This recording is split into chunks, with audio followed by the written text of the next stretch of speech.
ఇప్పుడే country delight యాప్ని download చేసుకోండి. Download the country delight app now.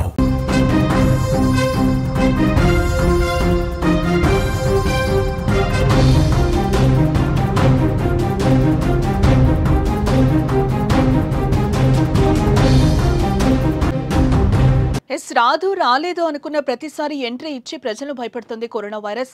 ఆంధ్రప్రదేశ్ను మరోసారి కరోనా భయం వెంటాడుతోంది.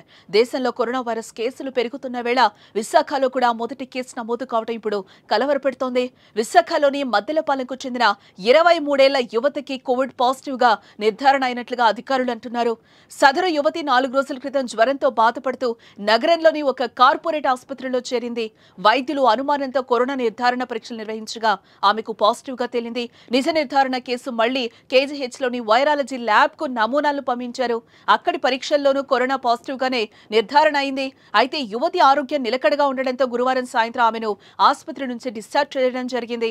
విశాఖలో మొదటి కేసు నమోదు కావడంతో ఏపీ వైద్య ఆరోగ్య శాఖ అప్రమత్తమైంది.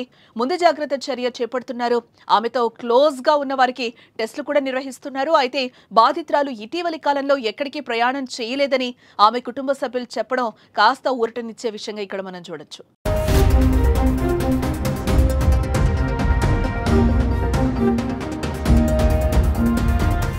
ఏపీలో మొదటి కరోనా కేసు నమోదు కావడంతో వైద్య ఆరోగ్య శాఖ ప్రజలకు కొన్ని సూచనలు చేసింది.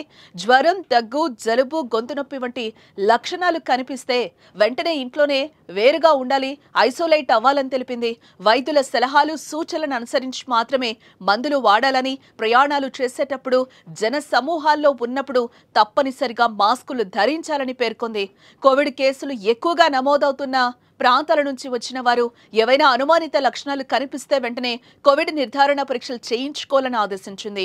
తరచూ సబ్బుతో లేదా శానిటైజర్తో చేతులను శుభ్రం చేసుకోవాలంటూ కూడా తెలిపింది. అలాగే తుమ్ము లేదా దగ్గొచ్చినప్పుడు తప్పనిసరిగా చేతులు అడ్డం పెట్టుకోవాలి లేదా చేతిని లోపలికి మడిచి మోచేతి భాగం ముక్కుకి, నోటికి అడ్డం పెట్టుకోవాలి.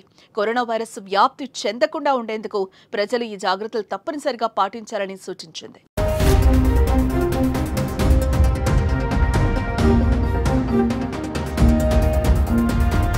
ప్రస్తుతం మన దేశంలో 250కి పైగా యాక్టివ్ కేసులు ఉన్నట్లుగా తెలుస్తోంది.